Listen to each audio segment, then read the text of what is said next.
Então, o que acontece é que os princípios que emanam dessas revistas, eles devem guiar nossa vida como um todo, todos os nossos relacionamentos.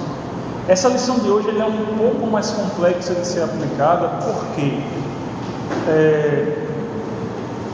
quando a gente diz em buscar felicidade, geralmente a gente está pensando, quando fala ser feliz, geralmente a gente pensa em se satisfazer, quando a felicidade que a gente deve ter não necessariamente vai fazer com que nós nos regozijemos de cara. É um aprendizado. Ser feliz não é um sentimento, é um aprendizado. É um aprendizado. Então, aplicar a área do relacionamento sexual tem essa dificuldade, porque por envolver de fato um gozo, por envolver de fato um regozijo no ato sexual, aprender a ser feliz nessas circunstâncias é mais complexo. Então, a lição de hoje tem esse objetivo. Qual é o objetivo? Comunicar quais são as condutas ou quais são os princípios que emanam da palavra de Deus e que a gente tem que exercitar para que em todas as áreas da nossa vida a gente tenha harmonia e que isso redunde em felicidade. Essa é a parte difícil. Vamos ver o texto base. Na realidade, meus irmãos, eu vou mais seguir uma exposição do texto do que a própria revista. Uma confiando no que vocês leram. Então, se vocês tiverem alguma dúvida, vocês podem me interromper para falar, não, mas na revista está dizendo isso. Então eu vou seguir o caminho da exposição do texto mesmo, porque há pontos que o autor, acho que por não ter um maior envolvimento com a lição, acabou deixando de lado, mas que eu acho que não tem como você passar a ideia do que Paulo estava dizendo aqui aos irmãos lá em Filipos, sem que você exponha todo o texto. Então, o texto base é Filipenses, capítulo 2, versos de 1 a 4.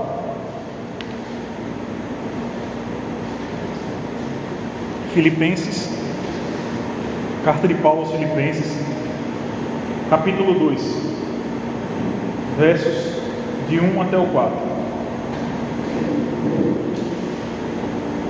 O Espírito Santo, por meio de Paulo, diz o seguinte: se há, pois, alguma exortação em Cristo, alguma consolação de amor, alguma comunhão no Espírito, se há entranhados afetos e misericórdias, completai a minha alegria, de modo que penseis a mesma coisa, tenhais o mesmo amor, sejais unidos de alma, tendo o mesmo sentimento. Nada façais por partidarismo ou vanglória, mas por humildade, considerando cada um os outros superiores a si mesmo. Não tenha cada um em vista o que é propriamente seu, senão também cada qual o que é dos outros. Senhor Deus, estamos diante da Tua palavra. Diante dela, Senhor, nós nos calamos, porque ela é suficiente, Senhor, para nos ensinar, para nos exortar, para nos admoestar, para fazer, Senhor, com que haja arrependimento ou mudança de conduta. Pai, sabemos o quanto o nosso coração é duro, por isso te pedimos graça.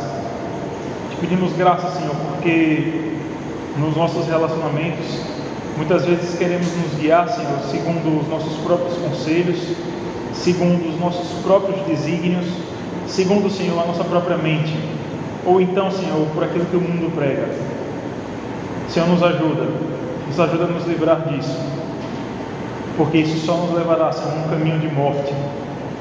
O mundo não quer, Senhor, outra coisa para nós a não ser a morte. Nos livra disso, Senhor. Nos faz ver, Senhor, que a Tua salvação, Senhor, exige de nós um comportamento, Pai. Um comportamento como crentes em Cristo. Nos ajuda, Senhor. Te pedimos essa graça, no nome de Jesus. Amém. Então, meus irmãos, se vocês forem observar aí, Paulo começa esse capítulo 2 falando: se há, pois. Essa expressão, esse pois aí, ele está concluindo. Se há pois, então se ele está concluindo é porque ele disse algo antes. Então a gente não pode ler isoladamente esse capítulo 2 de Filipenses sem que a gente tenha em mente que Paulo expôs antes. Se vocês forem observar, a porção anterior, que vai dos versos 27 até o 30, essa perícope aí anterior, o título que a Sociedade Bíblica Brasileira deu para ela foi A Unidade Cristã na Luta. Então Paulo continua expondo sobre unidade. Então a gente tem que ter uma coisa em mente. Isso daqui vale para o relacionamento sexual também. Sem que haja unidade, não há relacionamento sexual que se preste aos fins para os quais Deus designou que ele existisse. Não. Então, meus irmãos, o sexo, ele é uma invenção de Deus. Ele foi feito para que haja algo. Se vocês forem observar, eu até deixei aberto aqui,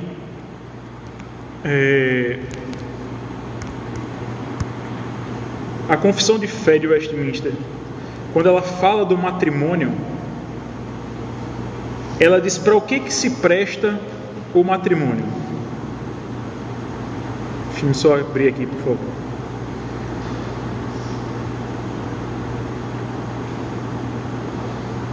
É o capítulo... Só um momento.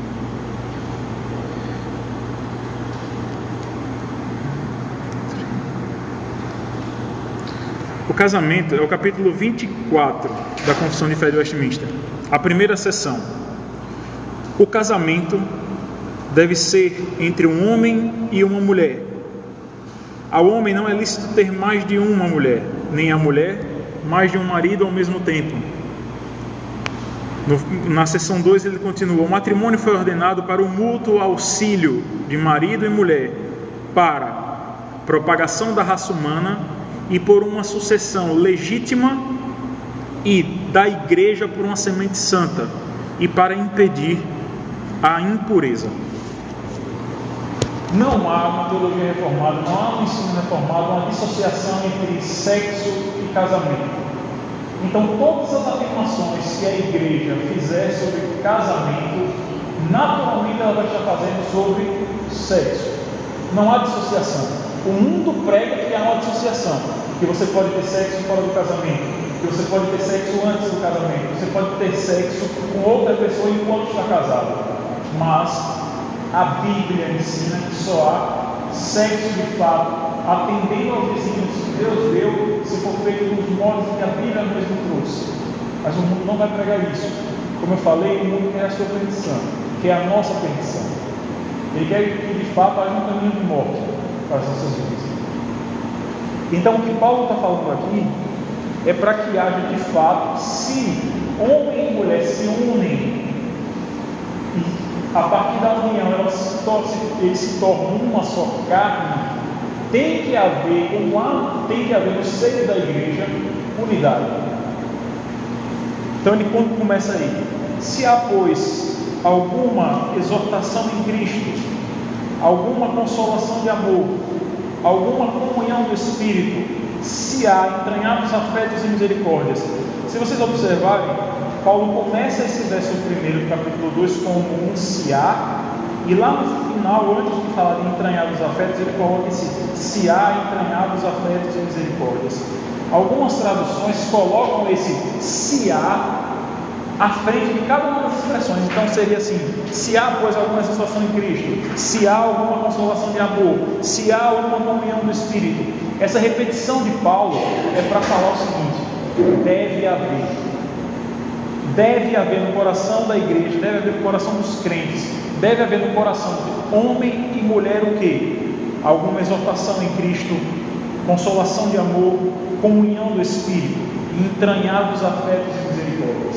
Sem que haja essas coisas, sem que você tenha Cristo, quando ele fala exortação em Cristo, é encorajamento.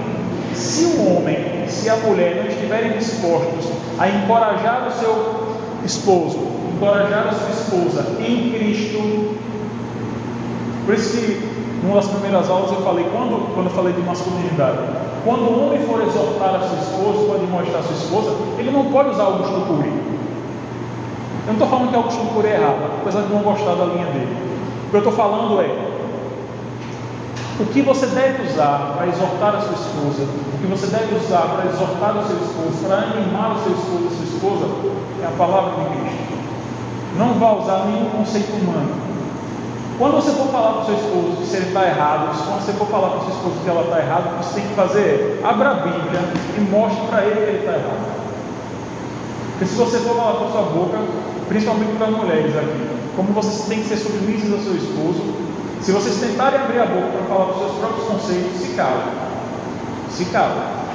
Mas quando vocês falam por meio da palavra, quem está falando é ela, não é vocês. Então o que Paulo está falando aqui, havendo e tendo de haver, para que haja unidade, para que a igreja cresça e para que o relacionamento sexual também, no relacionamento sexual, haja desenvolvimento, Paulo está falando, deve haver exortações em Cristo. Consolação não é consolação por mero capricho, não é consolação por mero afeto, é consolação de amor. E observem uma coisa aqui, quando um fariseu ou um escriba, não lembro agora, chegou para Cristo e falou, o que se resume toda a lei? Cristo resumiu a lei em 2 mandamentos de quê? De amor. Primeiro de tudo, amai a Deus sobre todas as coisas. E depois, como a si mesmo. Então a gente tem que ter o seguinte em mente: se há alguma consolação de amor, o amor deve ser esse. Primeiro, um amor que você tem por Deus. Ele é o primordial, ele é o alicerce, ele é a base. Você vai exortar a sua esposa, você vai encorajar a sua esposa, você vai se engajar no relacionamento sexual com sua esposa, não é por qualquer outra coisa. É primeiro porque você ama a Deus. Depois você deve amar a sua esposa também, ou o seu esposo. E Paulo continua: se há alguma comunhão do Espírito.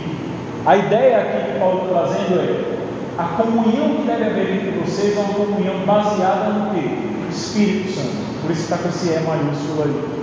A comunhão que deve haver entre os crentes é uma comunhão no Espírito. E Paulo continua: se há entranhados afetos e misericórdias. Para a gente é até estranho falar em entranhados afetos e misericórdias. Estava até falando com Samuel semana passada.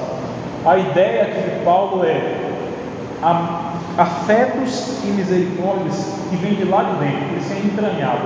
A ideia que se tinha nesse contexto aqui é que as emoções, elas emanavam de onde? Das entranhas. Por isso que a mulher pare das entranhas. É por isso que quando a gente tem emoções, geralmente está o frio na barriga. A ideia então deles aqui é que entranháveis afetos é afetos e misericórdias profundas, que vem de dentro do seu ser. Observe que eu nem comecei ainda a exposição do que você deve fazer, que a gente vai ver a partir do verso 2. Observe todas as coisas que Paulo usa como premissas, usa como coisas que você tem que ter previamente para ter um relacionamento sexual, porque isso é extensão. Ele está falando aqui de unidade dentro da igreja, mas você pode expandir isso daqui facilmente para qualquer relacionamento. Observe que eu nem falei o que você deve se esforçar para fazer. Estou falando o que você tem que ter para antes de se esforçar.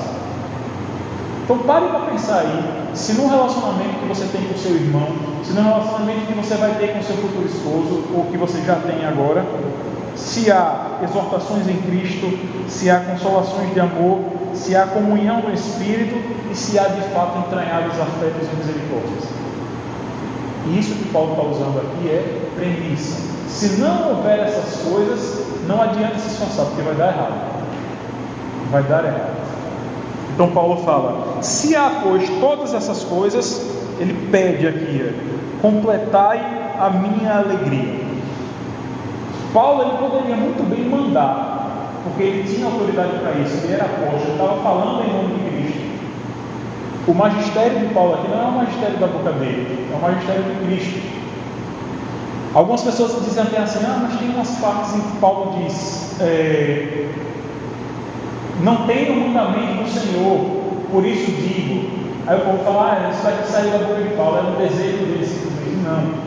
Quando se vocês observarem, quando Paulo fala isso, não tem o mandamento do Senhor, é porque ele está pensando em quê? Todas as coisas que Paulo diz aqui, estão onde? Estão aqui, é no Velho Testamento. Paulo está apenas explicando para a sua igreja, à luz da graça, o que para os olhos dos gentios, para os olhos dos judeus estavam vendados, para que os olhos dos judeus estavam escondidos. Então, quando Paulo fala que eu não tenho mandamento do Senhor, ele está falando, olha, eu não consigo ver na Bíblia, ou não há na Bíblia que a gente tem até agora, não há na Escritura nada que eu vou falar, mas a minha autoridade de apóstolo continua valendo. Observe que todas as cartas de Paulo ele começa com Paulo, apóstolo de Cristo. Ele está reivindicando a autoridade, e ele tem autoridade. Então tudo que Paulo fala é o que ele fala. É verdade, tem que ser aceita, tem que ser acatada. Então Paulo, como apóstolo de Cristo, vamos voltar aí rapidinho, Filipenses 1, só para que vocês vejam isso.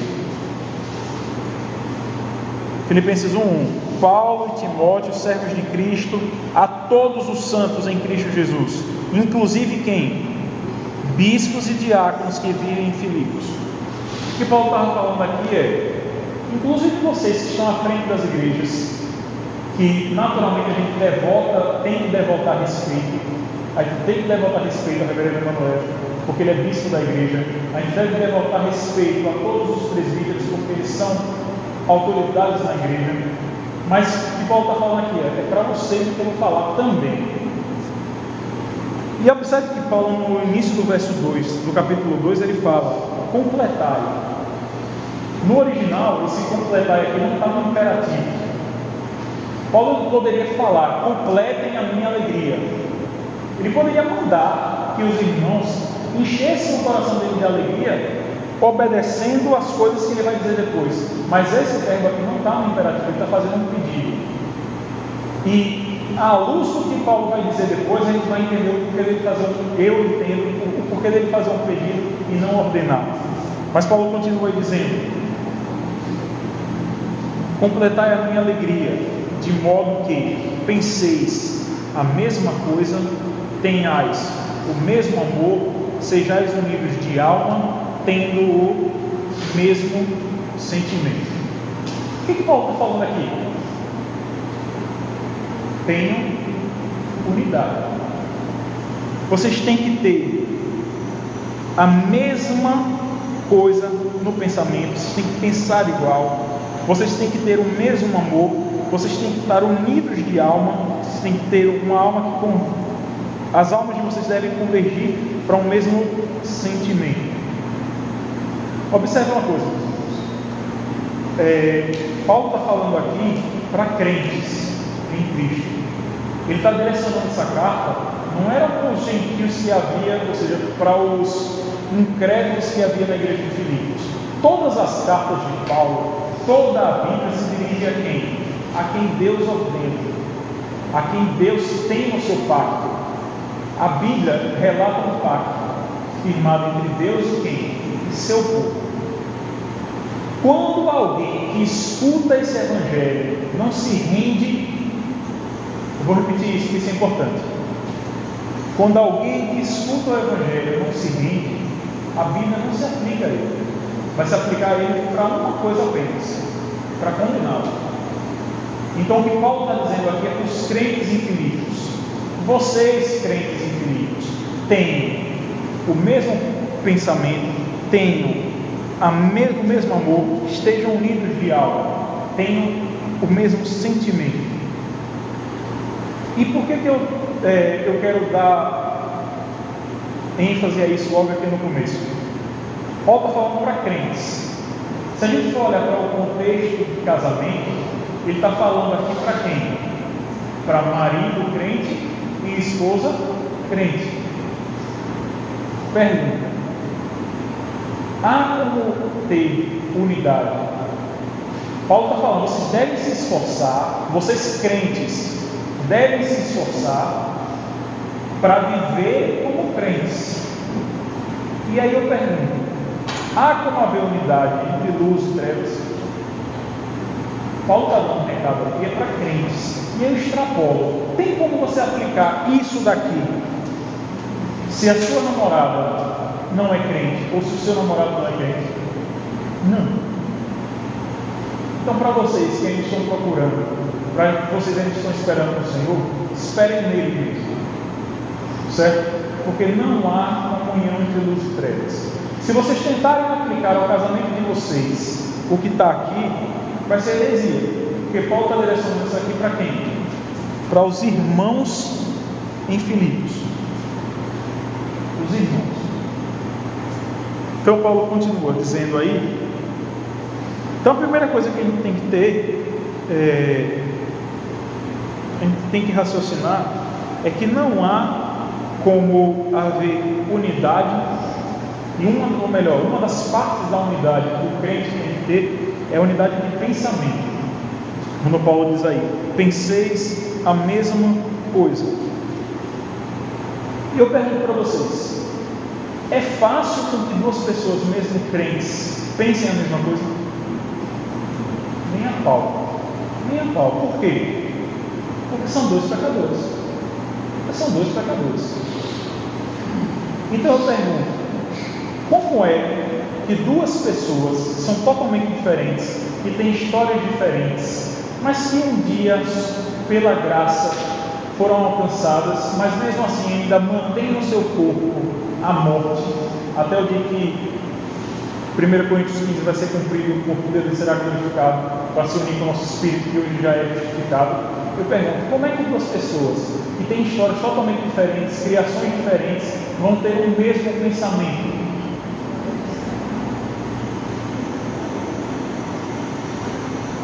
Porque o que deve moldar o pensamento do crente é o quê? Então, é a Bíblia.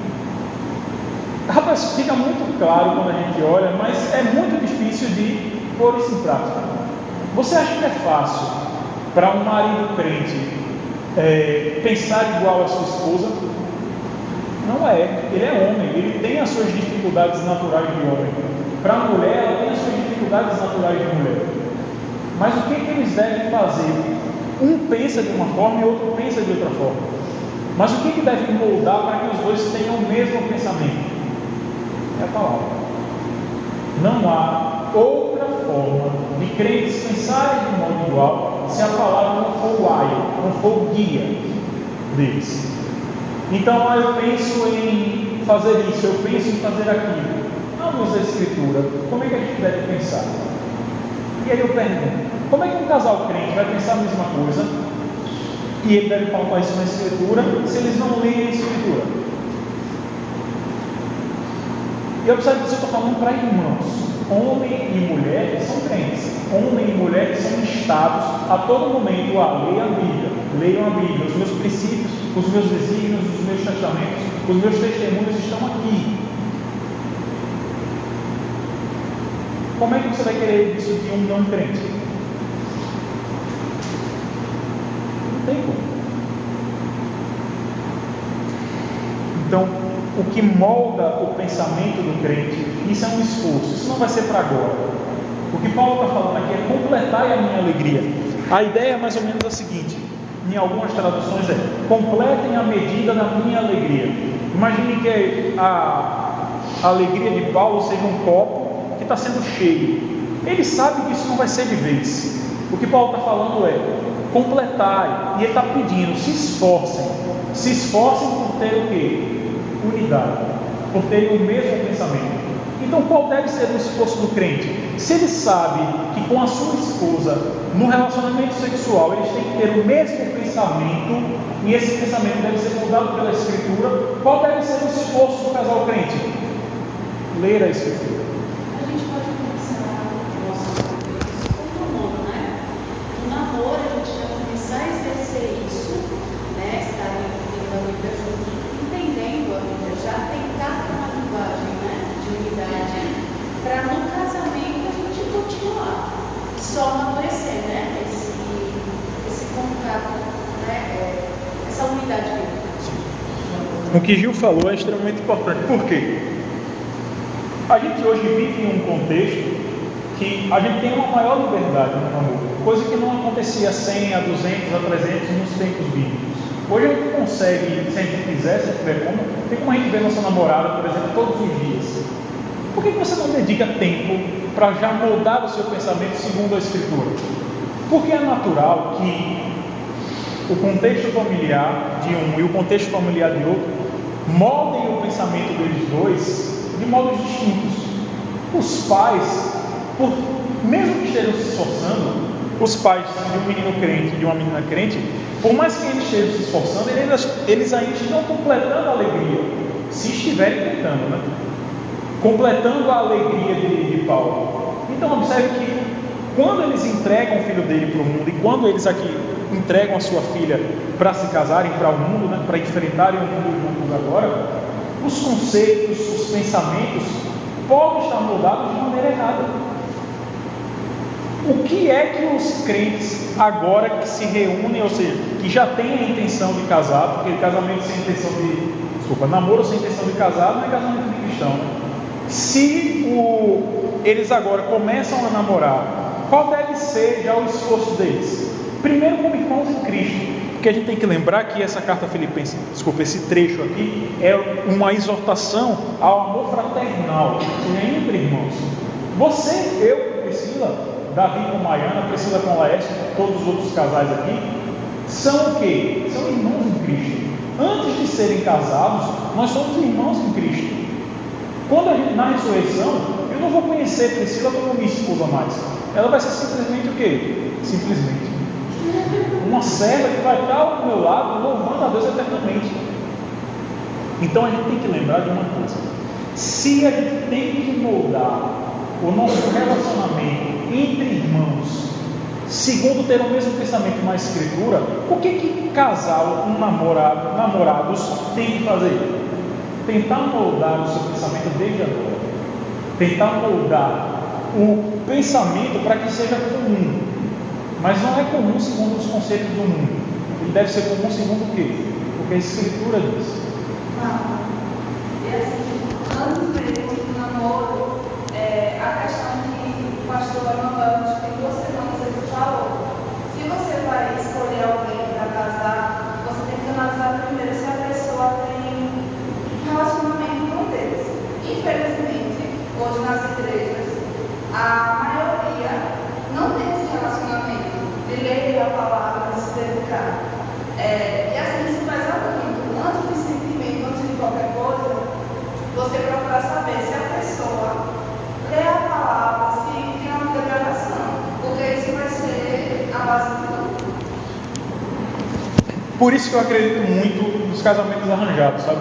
De antigamente. Deixa eu me explicar.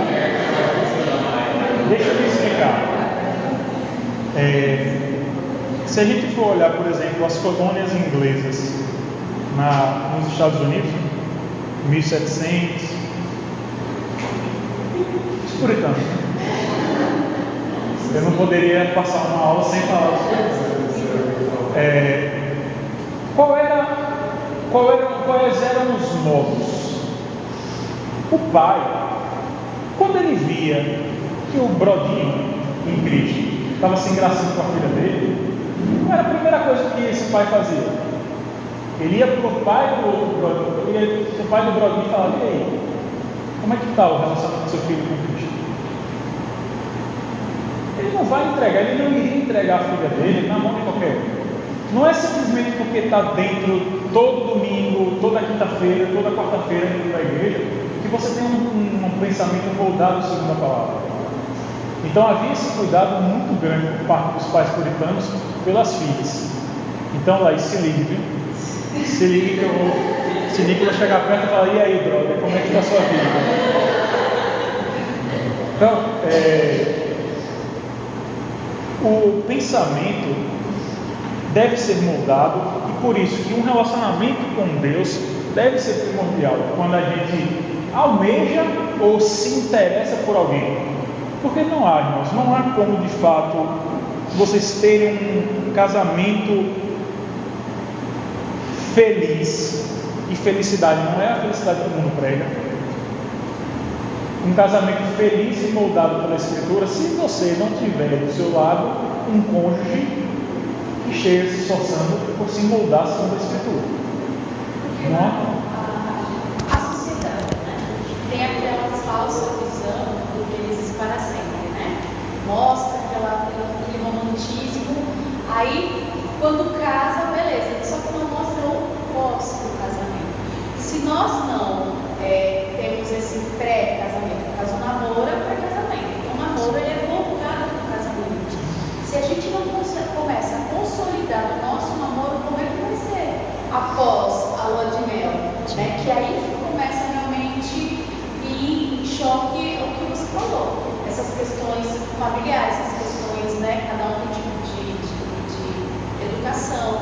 Se os dois já estiverem voltados para a palavra, aí sim realmente virão as lutas, né? Virão. Mas aí a gente vai ter uma visão diferente, que a gente vai se basear na palavra do Senhor, a gente vai nivelar os nossos pensamentos, as nossas atitudes, a nossa educação até na palavra.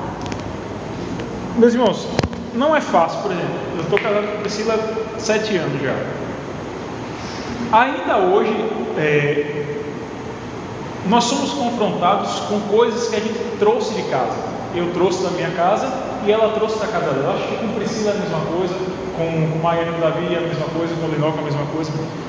Nós somos confrontados a todo momento. Mas o que Paulo está falando aqui é tenha o mesmo pensamento. Não é o mesmo pensamento acreditando que nós, em comum acordo, num conselho humano, a gente vai chegar num pensamento comum. O que Paulo está falando aqui é: o que deve moldar a cabeça de vocês é a Escritura.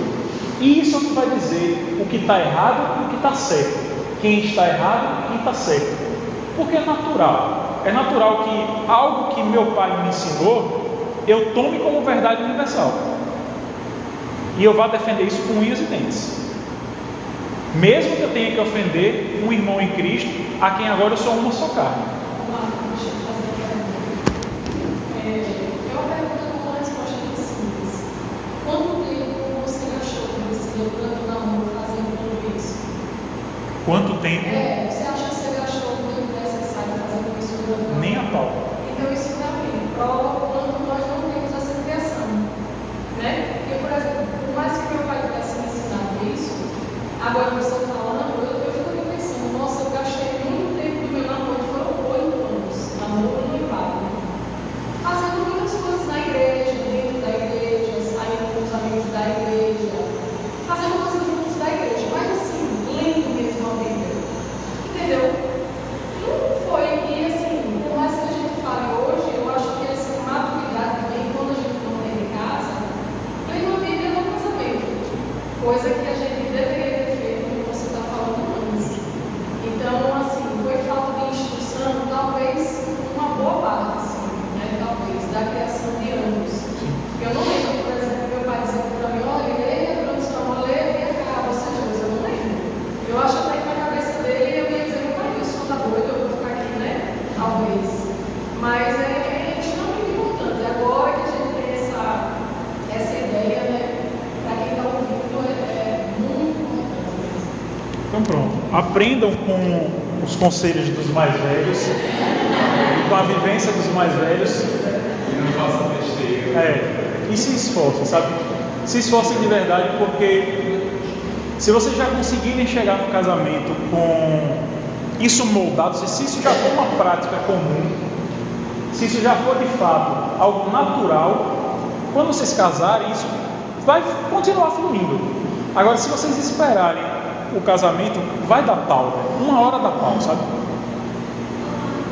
Assim, eu penso que no relacionamento vai conseguir entender que o casamento já no namoro. Mas eu acho que quando o jovem é espírito, mesmo antes do namoro, a sua vida espiritual vai te fazer aderir a Bíblia. Porque eu digo pra você que meu pai, ele nunca chegou a falar pra mim, filha, vai ler a Bíblia, nem minha mãe.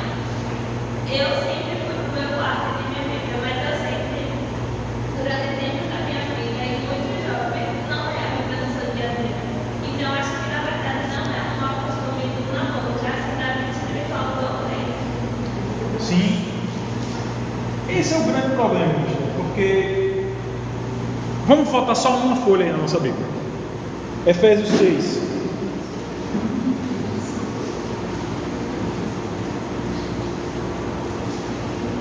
Efésios 6, verso 4. E vós, homens, eu falo isso toda vez, né? E vós, pais, homens, que é para deixar claro de quem é a responsabilidade. E vós, pais, homens, não provoqueis vossos filhos a ira, mas criai-os na disciplina e na admoestação do Senhor. Se ler os estatutos, Salmo 19, se os estatutos, se os desígnios, se o que Deus tem para nós está na Escritura, o pai deve exortar e admoestar os filhos a procurarem onde o modo de viver? É na Escritura. Só que a gente não vive isso. A gente não vive isso, infelizmente, sabe? E isso é uma contracultura. O Evangelho é uma contracultura, sabe? Na realidade, o Evangelho ele é acultural, ele não é uma cultura contra outra cultura, ele é acultural. Por isso que ele vai enfrentar em todos os tempos, onde o Evangelho foi pregado, em qualquer cultura, em qualquer tempo, ele sempre foi o quê? Sempre foi destoante, porque ele vai contra o mundo. Então, se a gente vive, se a igreja, se as famílias, se os namoros, em um contexto de igreja, não são diferentes em nada do que é uma família no mundo, do que é um namoro no mundo, do que são pais se relacionando com filhos no mundo, tem alguma coisa errada. Se o Evangelho ele sempre afronta as culturas, e o nosso Evangelho, entre aspas, hoje não afronta essa cultura, a gente está vivendo um falso Evangelho. Então, no namoro especificamente, isso que a irmã Esther falou é importante. Os pais têm que exortar os filhos exortar é isso, né? De encorajar os filhos a lerem a Escritura. E quando forem repreender, ou seja, quando for admoestar, ele admoesta em quem? É com a Escritura aberta também. Por mais que seja difícil isso. Então, por exemplo, o irmãozinho está brigando com outro irmãozinho. Aí você vai falar, rapaz, não brigue, porque irmãos não brigam. Você fala, olha, você abre lá em Gênesis e mostra. Está vendo aqui o que aconteceu com Esaú e Jacó por terem brigado, por serem dois miseráveis pecadores, assim como vocês são. Ou Caim e Abel, pronto, que seja.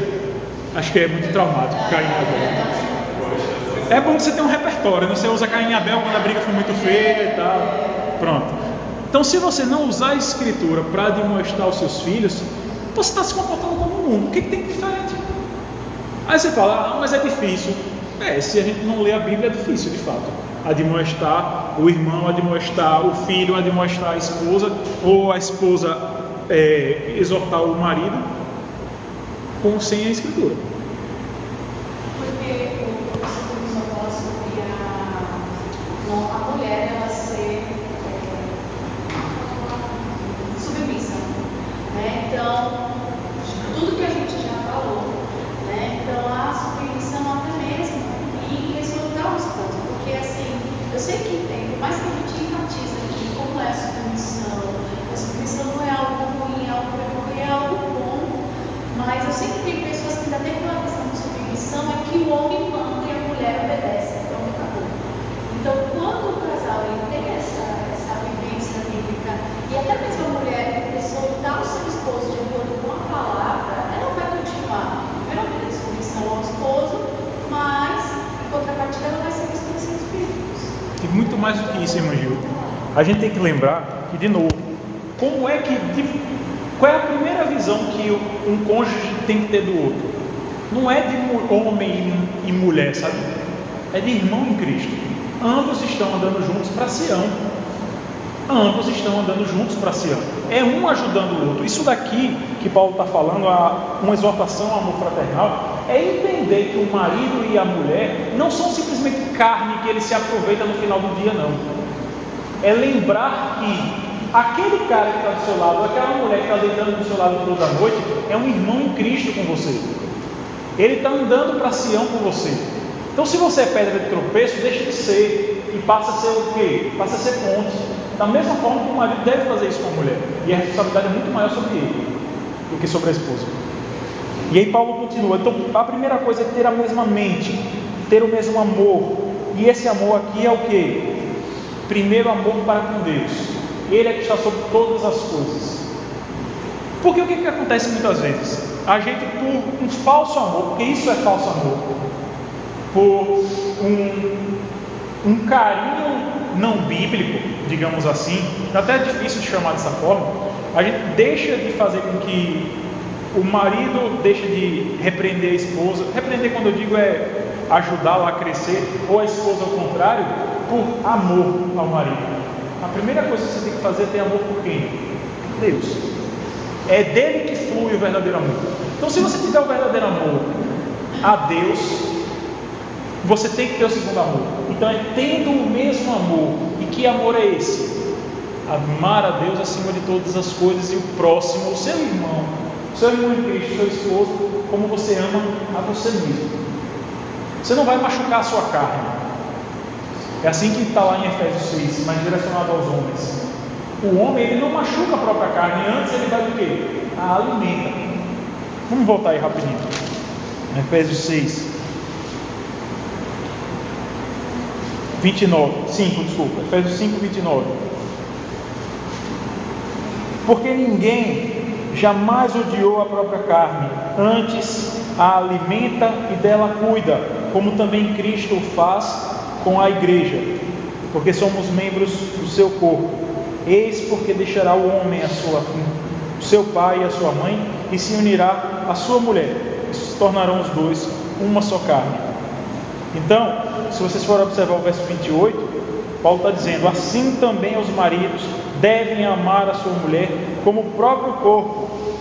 Quem ama a esposa, a si mesmo se ama. Esse é o amor que Deus está falando. Amai ao próximo como a você mesmo, no relacionamento conjugal. É o marido se importar tanto com a sua esposa, tendo como base, tendo como principal, que ele deve amar primeiro a Deus, que ele não pode machucar a própria carne. Antes ele faz o quê? Dela cuida e a alimenta. Paulo ainda, nesse mesmo verso 2, ele fala que os dois têm que ter o mesmo quê? O mesmo sentimento. A palavra que foi traduzida aqui como sentimento, se vocês observarem lá no verso 5, vamos só ler o verso 5 ainda de Filipenses 2. Filipenses 2, 5. Tende em vós o mesmo que? Sentimento, que houve também em Cristo Jesus. Eu pergunto a vocês, qual foi o sentimento que Cristo teve nos eternos conselhos? Abram por favor aí em João 6, capítulo 38.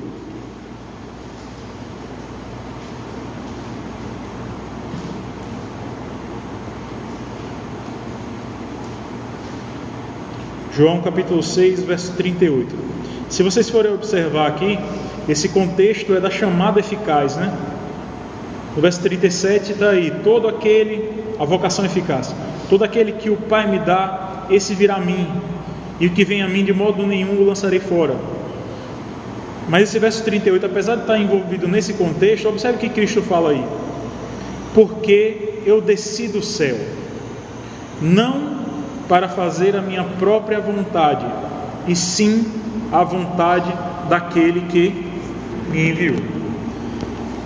O sentimento que Cristo tinha, qual era? Em fazer a vontade do Pai.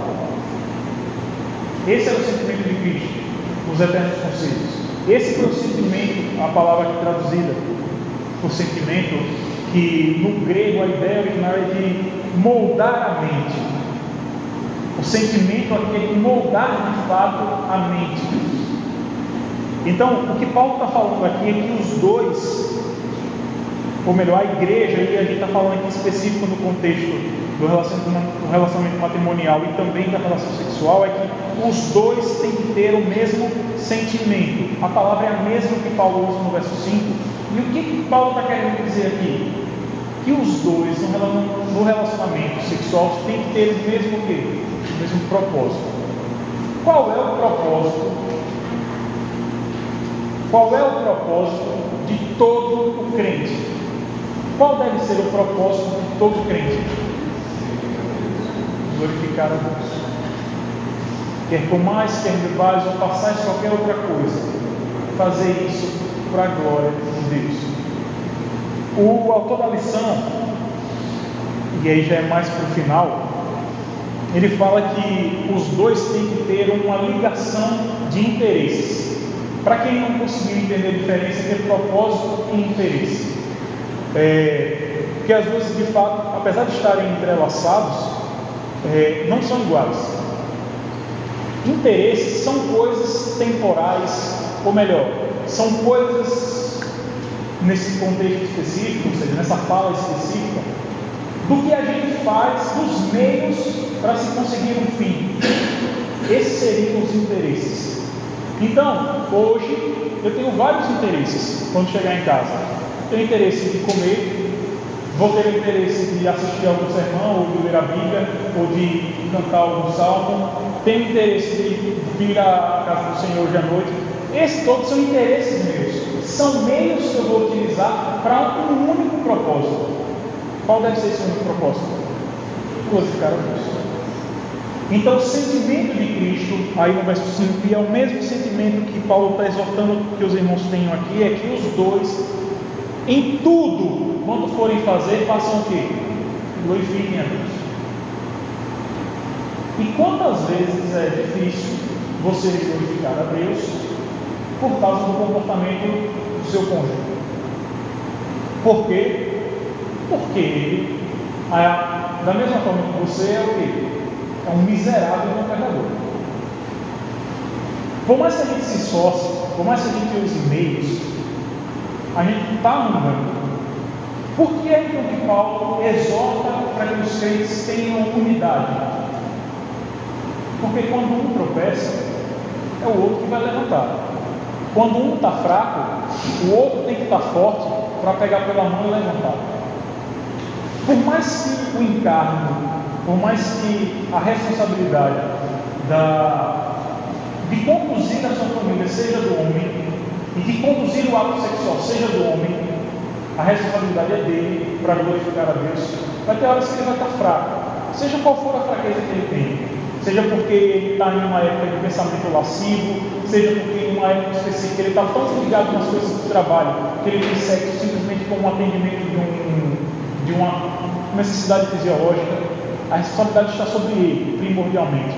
Mas o que Paulo está exortando aqui é para que em tudo, quando formos fazer, sejamos unânimes, ou melhor, tenhamos unidade, e para que um ajude o outro. Para o quê?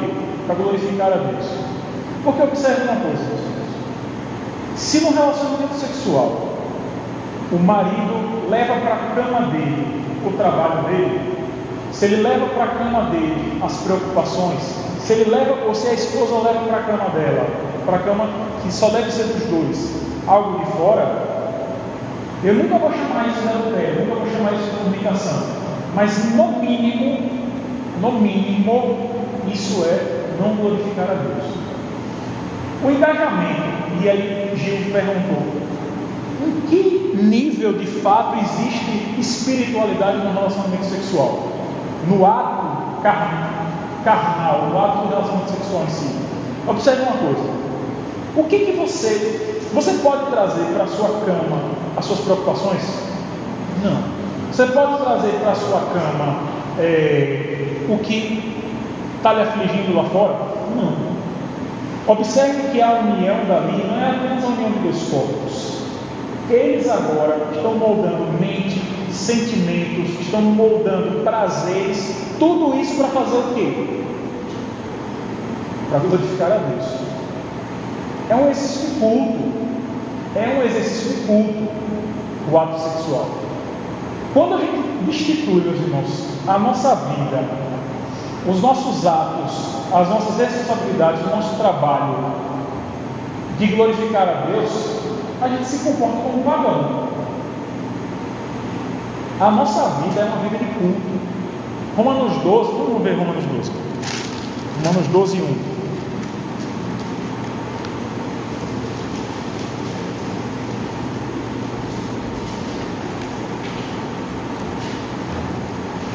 Romanos 12.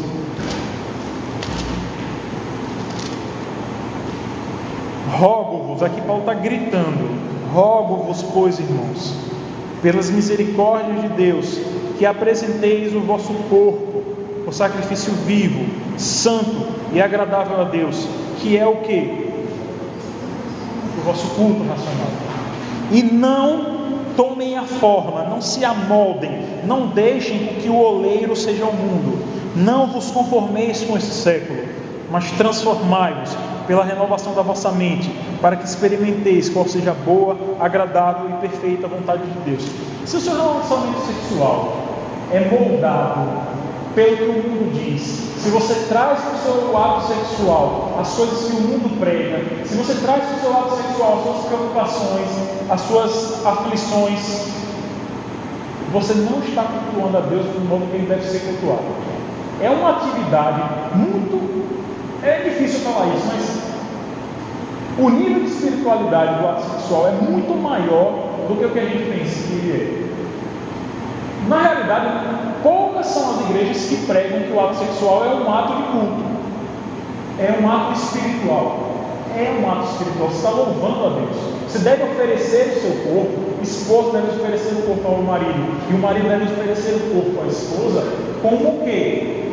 Como partes do culto. É deixar de lado, é saber que ali, naquela hora, vocês dois vão se engajar no ato sexual para o quê? Para glorificar a Deus. Esse deve ser o interesse, ou melhor, deve ser o propósito daquele ato.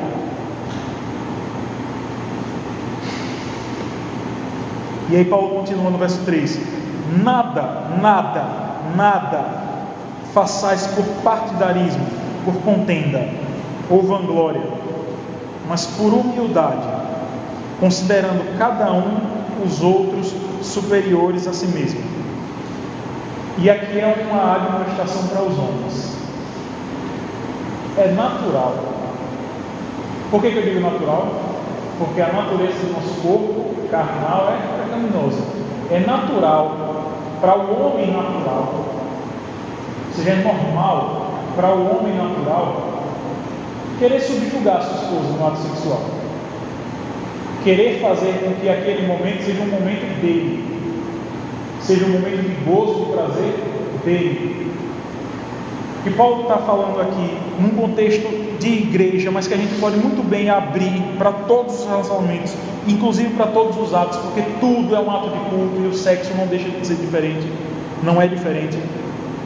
O que Paulo está falando aqui é: não façais qualquer coisa por contenda ou para se vangloriar. Não são poucos os homens que se vangloriam, não são poucos os homens que se vangloriam do ato sexual. Como? Não querendo dar prazer à sua esposa.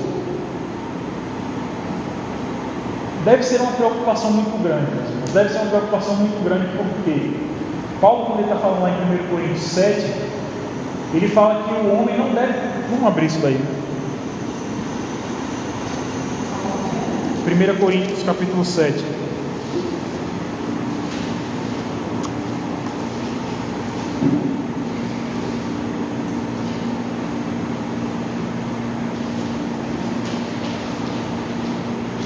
A partir do verso 3. 1 Coríntios 7, verso 3. O marido conceda à esposa o que lhe é devido, e também, semelhantemente, a esposa ao seu marido. O que o homem natural, o homem que eu estou falando aqui é o macho, o que o macho natural quer, por causa da sua natureza pecaminosa, é ter prazer, pura e simplesmente para ele. Pura e simplesmente para ele. O que Paulo está falando aqui é, observe na segunda parte do capítulo do verso 4: semelhantemente, o homem não tem poder sobre o seu próprio corpo, e sim a mulher. O que acontece é que, mesmo no contexto da igreja, não são poucos os homens que se prendem à primeira parte do verso 4. A mulher não tem poder sobre o seu corpo, e sim o marido. Ou então na primeira parte do verso 2, né? Ou melhor, ou então leem o verso 3 do jeito que querem, né? Semelhantemente a esposa ao seu marido, a segunda parte do verso 3. Observe que o relacionamento sexual é uma via de conduta. O esforço do marido, o intento do marido, os interesses do marido devem ser os interesses de quem no ato sexual? A esposa. Não é fácil, não é fácil. Se eu disser para vocês que é fácil, eu vou estar mentindo. Porque o pecado que habita no corpo do homem macho vai tentar fazer com que ele faça o quê? Encare a relação sexual como um mero prazer momentâneo. Para ele, não. Encare a mulher como mais uma. Por que você acha que a religião, e é religião de fato naturalista, diz que o homem ou melhor, que o adultério é algo que o homem realmente deve procurar, porque é uma tendência de espalhar a sua semente e tudo mais. Se vocês forem assistir um documentário do History Channel sobre luxúria, a parte final você vê claramente como o pecado, como a religião naturalista é extremamente pecaminosa. Religião naturalista? Evolucionismo. Mas eu não vi uma entrevista com uma grande, e eles estavam pregando não, né? Ela fez uma pergunta para uma das entrevistadas sobre a fidelidade. E eles entraram em conceitos de fidelidade ao ultrapassado. Então, você tem que buscar o prazer para você. Entendeu? Então, você tem que ser fiel a si, não fiel a outras pessoas, fiel necessariamente, né? Sim, influenciado. Vocês já perceberam, meus irmãos, como, para quem estudou literatura aqui, né? Quando vocês estão estudando literatura no segundo ano, vocês começam vocês terminaram no primeiro ano estudando arcadismo, né? Aí vai para o segundo ano, vocês começam a estudar romantismo, aí aquela era romântica, aquele mal do século, né? Para os caras se entregando, vem um romantismo, vai se matar. Aí de uma hora para outra, qual é a história literária que entra? Naturalismo e realismo, encarando o homem como o quê? Um animal. Todo sentimento romântico, mesmo que ainda contaminado pelo pecado, ainda mostra o romantismo, algo bonito na era romântica, principalmente segunda fase do romantismo, e na terceira ele se escampa de vez. Quando chega no naturalismo, você vê o homem vendo a mulher como o quê? Como objeto. Como o ato sexual como um mero quê? Atendimento do prazer individual. Vendo a mulher como o quê? Como um mero depositário de uma semente. Isso é satânico, isso é diabólico. Isso é diabólico de fato, sabe? Você encarar a sua esposa como um mero objeto que não merece respeito, não merece prazer, é um pensamento satânico.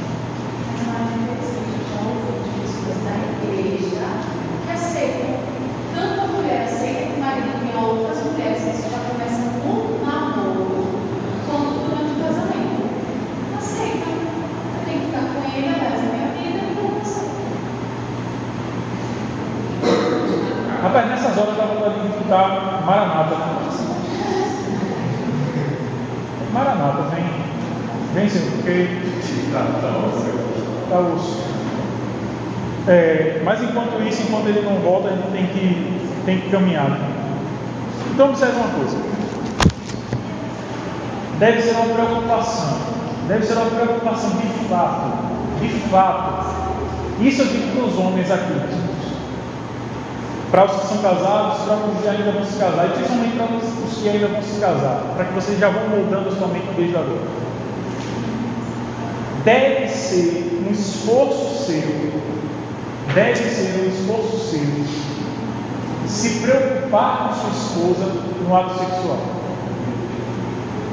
com o prazer dela, com o regozijo dela, para que ela não encare aquilo como uma mera obrigação. Porque muitas irmãs em Cristo passam a vida inteira encarando o sexo como um simples atendimento, por quê? do prazer sexual do esposo. E ela é um simples objeto ali. Rapaz, pensar nessas coisas, velho, de fato, tem que machucar o coração do crente, sabe? Pensar nessas coisas tem que machucar o coração do crente.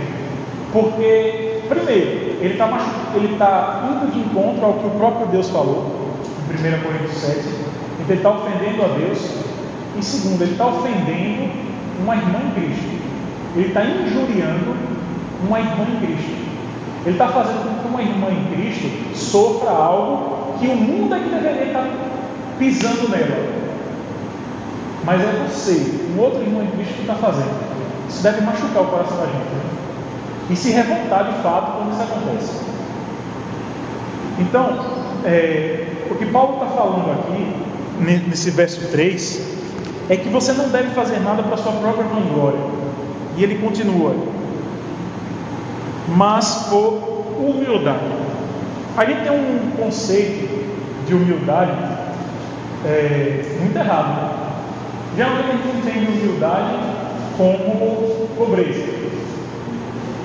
Uma pessoa humilde é uma pessoa pobre. Isso limita tanto a nossa mente que quando a gente vê a exortação bíblica falando que sejamos humildes, a gente pensa que é largar os bens, ou então não fazer uso deles, ou então tirar a nossa mente das coisas materiais. Observe como isso molda a nossa mente. Mas o que Paulo está falando, o que a Bíblia ensina sobre humildade, é considerar o outro de fato o quê? Superior. E isso é fácil. Nós não consideramos Deus superior a nós. Você acha que você considera Deus a todo momento da sua vida superior a você? Pergunte. Faça essa pergunta para você mesmo. Eu, fulano, em algum momento do meu dia, hoje, fui Deus? Faça essa pergunta de um modo honesto. E se responda também de modo honesto. Vocês vão ver. Se vocês tiverem um pingo de sensibilidade à luz das Escrituras, vocês vão ver que a todo momento, quase, você se comporta como Deus. Você quer ser Deus. Você quer tomar o papel de Deus. Só a graça dele para segurar o nosso coração. Só a graça dele para segurar o nosso coração. Léo vai pregar isso hoje. Eu espero que lá de cima venha pedrada.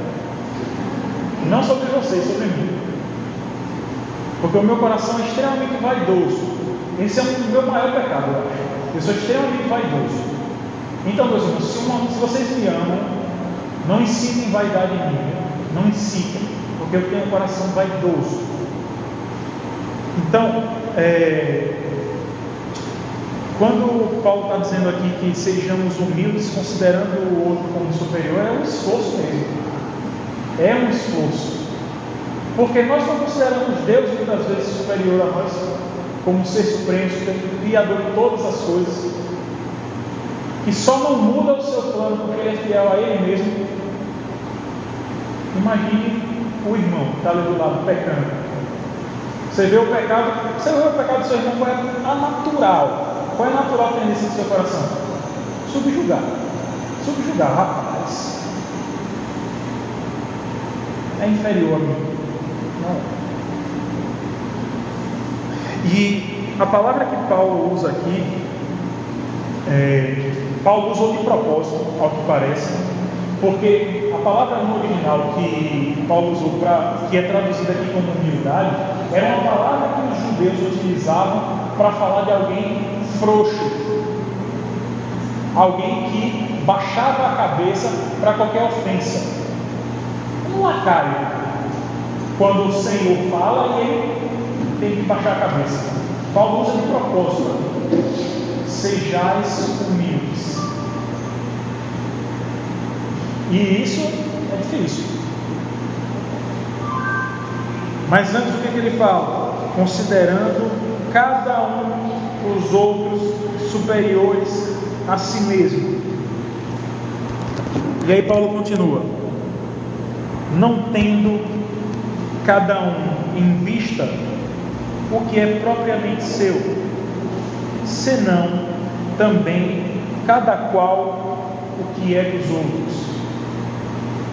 Deixa eu só ler aqui outras traduções desse mesmo verso, para que vocês tenham uma ideia do que Paulo realmente quer dizer aqui.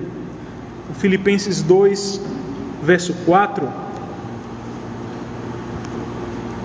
a Almeida Corrigida e Fiel é bem parecida. Não atente cada um para o que é propriamente seu, mas cada qual também para o que é dos outros. A Nova Tradução na Linguagem de hoje diz assim: ninguém procure somente os seus próprios interesses, mas também o dos outros. A NVI traduz da seguinte forma: cada um cuide não somente dos seus interesses, mas também dos interesses dos outros. O que Paulo está falando aqui cada um de nós, meus irmãos, se tivermos um coração realmente voltado para o Senhor, a gente vai ter interesses distintos. Marido tem alguns interesses, mulheres, esposas têm alguns outros interesses. Isso é natural. Eu tenho interesse por algumas coisas, Priscila tem interesse por outras. Enquanto que o marido geralmente tem interesse por assistir a ESPN, a mulher tem interesse por assistir GNT. No contexto específico de glorificar a Deus, porque isso é o que tem que mudar a nossa mente, esse é o propósito final de todo crente. Todos os nossos interesses têm que ser voltados para o quê? Para glorificar a Deus. Mas observe que homens e mulheres naturalmente têm o quê? Têm interesses distintos. Eu vou utilizar alguns interesses meus para glorificar a Deus, Priscila vai utilizar alguns outros interesses dela para glorificar a Deus também. O que Paulo está falando aqui? Não é assim, olha, Priscila, você tem seus interesses aí, cuide dos seus e eu cuido dos meus. Ele está falando o quê? Não cuide só dos seus interesses. Ajude a sua esposa nos interesses dela também. E isso é fácil? Não é. Porque é difícil, às vezes, para o homem assistir a GNT. No exemplo específico que a gente viu aqui. É difícil para um homem e para a mulher assistir a ESPN, acho que também deve ser muito mais difícil.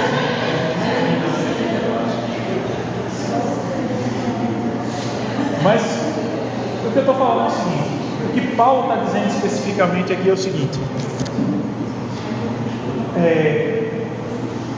nós podemos ter condutas, nós podemos ter práticas, nós podemos ter ações, trabalhos diferentes, homens e mulheres.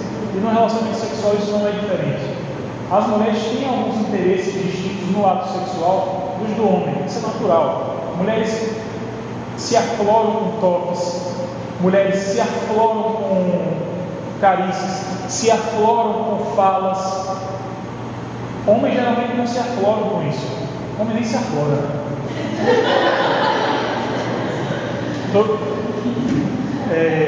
O que eu estou dizendo é o seguinte: e isso é muito mais para os homens também, porque as mulheres naturalmente se entregam, rapaz. É isso que deveria humilhar os homens, sabe? Fazer com que eles fossem muito mais humildes de fato. As mulheres, elas se afloram com pouca coisa, simplesmente para glorificar a Deus no ato sexual, através do gozo do seu marido. E o desgraçado do marido, eu também, não tento ver o que Paulo está falando aqui. Paulo está falando, é claro, não tenha cada um marido miserável, em vista o que é propriamente seu, senão também o que é da sua esposa, o que é dos outros. Então, se de fato, meus irmãos, nós somos crentes, se de fato há na nossa vida exortação em Cristo, alguma consolação de amor, alguma comunhão do Espírito, entranhados afetos de misericórdia, não tem como o engajamento sexual, e isso vale para todas as áreas da nossa vida, não há como engajamento sexual não ser bênção não ser feliz, felicidade bíblica, se não houver unidade, é o que Paulo está dizendo aí no verso 2, se não houver humildade e se não houver solicitude. Em cada um estar atento aos interesses do outro.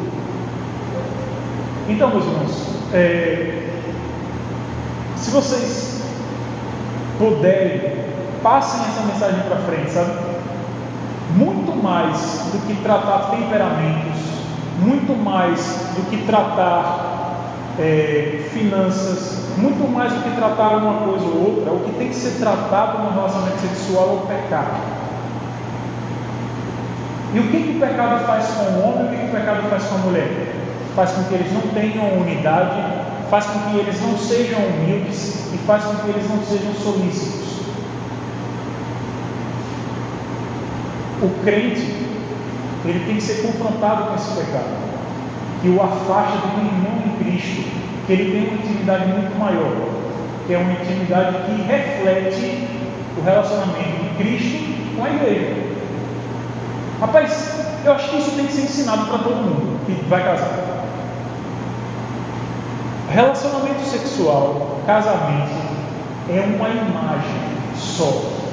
Foi a forma como Deus utilizou para que no mundo, para que no tempo, o relacionamento entre Cristo e a igreja existisse, fosse palpável. Se alguém perguntar como é que Cristo se relaciona com a igreja, o que a gente, um crente mesmo poderia falar, olha para o meu casamento. Essa é a relação de Cristo com a igreja. E aí eu pergunto, será que os homens teriam coragem de falar isso? Eu mesmo não teria coragem de falar. Mas a gente tem que se esforçar. Então, meus irmãos, isso vale inclusive para quem está aqui e que tem o dom do celibato, porque isso vai se espalhar para todos os âmbitos da sua vida.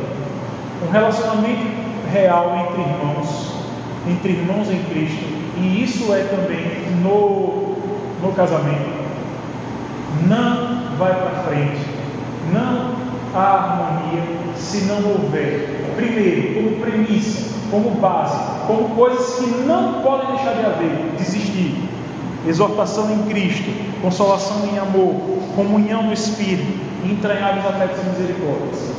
Havendo isso, e se você é crente de fato, Deus lhe dá esses meios de graça. Havendo isso, Paulo fala para você: se esforce. Deus lhe dá a graça de haver exortação em Cristo, consolação de amor, comunhão do Espírito e entranhados afetos e misericórdias. E são meios de graça que Deus deu à sua igreja e deu ao casal. Agora Paulo fala: se esforcem. Se esforcem por ter unidade, se esforcem por serem humildes e se esforcem por serem solícitos, em atender antes dos seus interesses, ou melhor, ao lado dos seus interesses, do que os interesses do seu irmão. Que o Senhor nos abençoe. Senhor Deus,